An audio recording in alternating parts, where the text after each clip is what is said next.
नमस्कार दोस्तों, संसद का मानसून सत्र चल रहा। जब सत्र नहीं चल रहा होता है तो सरकार से सवाल पूछना बहुत मुश्किल हो जाता है क्योंकि सरकार उन जवाबों को देने के लिए बाध्य नहीं होती है। लेकिन जब सत्र चल रहा होता है तो सरकार जवाबों को देने के लिए बाध्य हो जाती है। तो विपक्ष के नेता के रूप में चाहे राहुल गांधी हो, अखिलेश यादव हो, कोई भी हो, उनको देश के जो महत्वपूर्ण सवाल थे उनको उठाने चाहिए। जब 22 अप्रैल को पहलगाम अटैक होता है जिसमें 27 भारतीयों की जान जाती है, बेरहमी से उनको मारा जाता है, उसके बाद सरकार ने 7 मई को ऑपरेशन सिंदूर चलाया, जिससे जुड़े हुए बहुत सारे सवाल थे जो देश जानना चाहता था। उसको अब विपक्ष के द्वारा उठाया जाना चाहिए क्योंकि यही दौर है या यही सत्र के दौरान ही विपक्ष सरकार से सवाल, जो भारत के जो लोगों के सवाल होते हैं, उनको उठा सकता है। क्योंकि एक मजबूत विपक्ष ही सरकार को उत्तरदायी बना सकता है। हम लोग या जो आम नागरिक होते हैं वो सरकार को उत्तरदायी नहीं बना सकते हैं क्योंकि आपने अपने प्रतिनिधि को चुन के भेज दिया है। अब आपकी तरफ से जो प्रतिनिधि है वो सरकार से सवाल पूछे, जो अनुत्तर सवाल रह गए हैं, चाहे ऑपरेशन सिंदूर से जुड़े हुए या कोई भी सवाल हो, उनको जब तक नहीं पूछा जाएगा, सरकार से स्पष्ट जवाब नहीं लिया जाएगा, जिस चीज के लिए हमने सरकार को चुना है, तो उसका उद्देश्य पूरा नहीं होता है। तो इन्हीं मुद्दों पे बात करने के लिए मैं आया हूं और मेरे कुछ सवाल हैं जो विपक्ष के नेता राहुल गांधी हो या कोई भी हो उठा सकता है ऑपरेशन सिंदूर को लेके, क्योंकि सरकार ने इस पे स्पष्ट जवाब नहीं दिया है।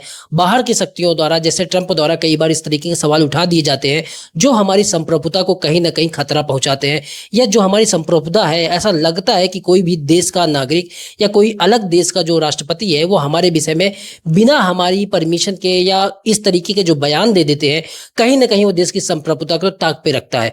तो कुछ सवाल है जो राहुल गांधी को भारत सरकार से, प्राइम मिनिस्टर मोदी से पूछने चाहिए। संसद की सत्र की शुरुआत में राहुल गांधी ने इन मुद्दों को उठाया, लेकिन सरकार ने यह कहते हुए टाल दिया कि प्रधानमंत्री अभी विदेश दौरे पे हैं, 27-28 जुलाई को आ जाएंगे, तब हम 16 घंटे की चर्चा इस पे रखेंगे और उस दौरान आपके जो सवाल है, जो देश के सवाल है, आप पूछ सकते हैं, सरकार इसमें स्पष्ट तरीके से जवाब देगी। तो वो कौन से सवाल हैं जो विपक्ष के नेता को या राहुल गांधी को पूछने चाहिए, उन्हीं की बारे में बात करूंगा मैं। पहला सवाल ये होना चाहिए कि जब ऑपरेशन सिंदूर शुरू किया गया तो क्या पाकिस्तान जैसे देश को, जिसके खिलाफ ऑपरेशन सिंदूर हुआ, उसको पहले ही जानकारी दे दी गई?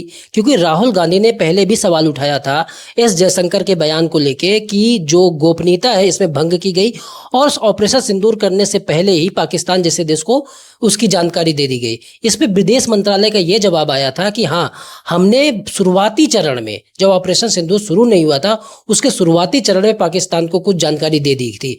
आप बताओ, अगर शुरुआती चरण में भी जानकारी दे दी जाती है तो जो ऑपरेशन होगा, क्या उसकी गोपनीयता प्रभावित नहीं होती, या वो ऑपरेशन सटीक तरीके से हो पाएगा कि नहीं हो पाएगा?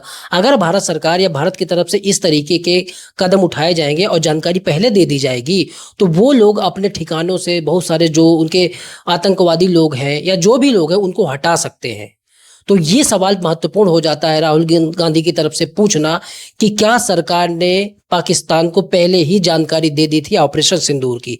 ये मेरा पहला सवाल है। दूसरा सवाल वही है कि ट्रंप जो अमेरिका के राष्ट्रपति है, जब से ऑपरेशन सिंदूर हुआ उसके बाद कम से कम 24-25 बार बोल चुके हैं कि मैंने सीज फायर करवाया, दोनों देशों के बीच में जो संधि होती है, जो युद्ध विराम होता है, वो मैंने कराया। इस पे भारत सरकार का कोई भी स्पष्ट तरीके से जवाब नहीं आया, ना ही भारत सरकार के किसी मंत्री ने या किसी ऐसे सदस्य ने जो सरकारी पद पर हो या मंत्री जैसे पद पर हो, उसने खारिज किया है। तो दूसरा सवाल यही पूछा जाना चाहिए प्रधानमंत्री से या सरकार की तरफ से कि जो ट्रंप दावा कर रहे हैं बार बार, उनमें कितनी सच्चाई है, और अगर सच्चाई नहीं है तो अभी तक आपने खारिज क्यों नहीं किया? क्योंकि ये सिर्फ सरकार पे सवाल ना होके ये भारत की संप्रभुता पे सवाल है। तो दूसरा सवाल ये पूछा जाना चाहिए। तीसरा सवाल ये होना चाहिए कि पहलगाम अटैक हो गया जिसमें 26 लोगों की जान चली गई, तो हमारी जो खुफिया एजेंसी थी उनको पता क्यों नहीं चला? क्या हमारी इंटेलिजेंस इतनी फेल है कि हमको उसका जो अटैक हुआ उसका अंदाजा भी नहीं लगा? तो इतनी फेल क्यों हो गई हमारी एजेंसियां? तीसरा सवाल ये होना चाहिए।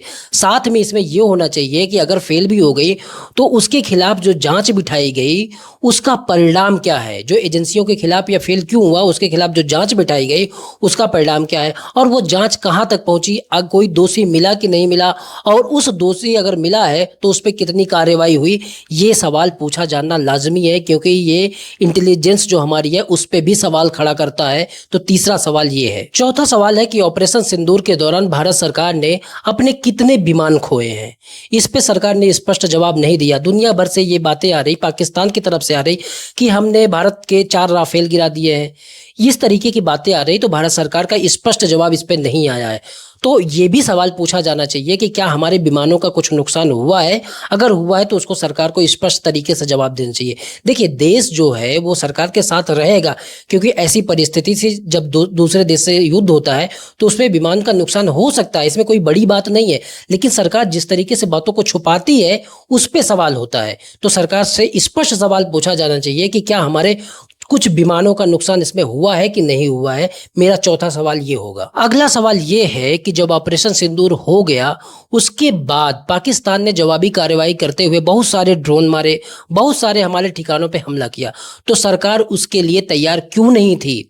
क्योंकि आपने पहले अगर जानकारी दे दी थी, उसमें पता नहीं कितनी सच्चाई है, तो आपको ये पता होना चाहिए था कि उसके बाद पाकिस्तान भी अटैक करेगा। तो आपके पास उसके लिए क्या तैयारी थी? क्यों आपने उसके लिए पूरी तरीके से प्लानिंग नहीं की थी?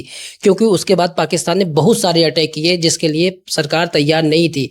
तो आपसे अगला सवाल ये होना चाहिए। अगला सवाल ये है कि सरकार ने ये दावा किया था कि ऑपरेशन सिंदूर के दौरान जो तकनीकी का प्रयोग हुआ ड्रोन में, मिसाइल में, वो स्वदेशी तकनीक का प्रयोग हुआ।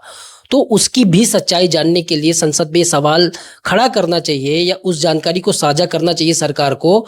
तो अगला सवाल सरकार को यही पूछा जाना चाहिए कि कितना स्वदेशी तकनीक का उपयोग हुआ है, उसकी भी जानकारी सरकार संसद के पटल पर रखे। अगला सवाल सरकार से ये पूछा जाना चाहिए कि आपने ऑपरेशन सिंदूर को विजय उत्सव के रूप में क्यों मनाया। आपसे जब सवाल पूछा जाता है तो आप ये कहते हैं कि अभी ऑपरेशन सिंदूर चल रहा। जब कोई ऑपरेशन चल रहा होता है तो उसको विजय उत्सव के रूप में कहना कितना जायज है? तो या तो चल रहा है या तो खत्म हो चुका है। आपसे पूछा जाता है तो आप कहते हैं चल रहा है। तो ये जो दोहरा रवैया है वो कितना सही है? आपसे अगला सवाल ये होना चाहिए। एक सवाल सरकार से और पूछा जाना चाहिए कि ऑपरेशन सिंदूर के उद्देश्य क्या थे, क्या परिणाम इसके निकले। जो सरकार उद्देश्य लेके चल रही थी ऑपरेशन सिंदूर को कि आतंकवाद का हम सफाया करेंगे, उस पे कितना सरकार कामयाब रही है, उसका जवाब सरकार को देना चाहिए। क्योंकि देश को जानना बहुत जरूरी है, क्या आतंकवाद का सफाया हो पाया, क्या इस तरीके का जो संदेश हमने दिया उसके बाद दोबारा अटैक नहीं होगा, या उसकी यथो स्थिति क्या है, वो देश जानना चाहता है। आपको उसका जवाब देना चाहिए। अगला सवाल ये होना चाहिए कि ऑपरेशन सिंदूर जब भारत सरकार ने किया तो दुनिया में किसी भी देश का समर्थन भारत सरकार को क्यों नहीं मिला? क्या भारत की कूटनीति इतनी खराब हो चुकी है या जो अंतर्राष्ट्रीय संबंध है क्या इस लेवल पे पहुंच चुके हैं कि भारत को किसी भी देश का समर्थन नहीं मिला? या आपने इसके लिए कितना कूटनीतिक प्रयास किया? जो हमारे विदेश मंत्री हैं एस जयशंकर हैं, उन्होंने कितना प्रयास किया? देश ये भी जानना चाहता है। तो आपको इस चीज का जवाब देना चाहिए। अगला सवाल आपसे ये होने वाला है कि पहलगाम अटैक हो जाता है, फिर ऑपरेशन सिंदूर चलाया जाता है, उसके बाद जो जम्मू कश्मीर है उसमें पर्यटन की मात्रा में बहुत सारी कमियां आती हैं, क्योंकि पर्यटकों की संख्या जो है वो लगातार वहां पे घट रही। तो उसके लिए क्या प्रयास सरकार के द्वारा किए जा रहे हैं, या वहां के जो नागरिक है उनकी सुरक्षा को लेके कौन से प्रयास सरकार कर रही है, ये भी स्पष्ट करना बहुत जरूरी है। अगला सवाल ये होने वाला है, सरकार बार बार कहती है कि आतंकवाद के प्रति हमारी जीरो टॉलरेंस की नीति है। तो ऑपरेशन सिंदूर के बाद ऐसी कौन सी दीर्घकालिक नीति अपनाई गई जो आतंकवाद को खत्म करेगी? आपके पास क्या एक रोड मैप है जो आतंकवाद को खत्म करेगा, जिससे बार बार इस तरीके के अटैक ना हो? सरकार से ये भी सवाल पूछा जाना चाहिए। अगला सवाल, जब ऑपरेशन सिंदूर हो गया उसके बाद विपक्ष ने स्पेशल सेशन बुला के इस पर चर्चा करने की बात कही, सरकार ने उसको टाल दिया। उसके बाद मानसून सेशन शुरू हुआ, उसमें भी सरकार लगातार इसको टालती रही है। तो चर्चा करने में इतनी देरी क्यों लगा रहे हैं? अभी भी 27-28 जुलाई का टाइम दे दिया गया, इतनी देरी क्यों की जा रही है ऑपरेशन सिंदूर जैसे महत्वपूर्ण विषय पर चर्चा करने के लिए? 26 भारतीयों की जान गई, इस पे चर्चा करना बहुत जरूरी है। तो ये कुछ सवाल हैं जिनको विपक्ष के नेता राहुल गांधी को सरकार से पूछना चाहिए, क्योंकि यही वो मौके हैं। मानसून सत्र चल रहा, तभी हम सरकार से सवाल पूछ सकते हैं। नहीं तो अगर ये सेशन चला जाता है उसके बाद सरकार किसी तरीके से सवालों का जवाब नहीं देगी। तो 16 घंटे की जो चर्चा होने वाली है 27-28 जुलाई को, उनमें ये सवाल जो ऑपरेशन सिंदूर से जुड़े हैं उनको उठाना बहुत ही जरूरी है।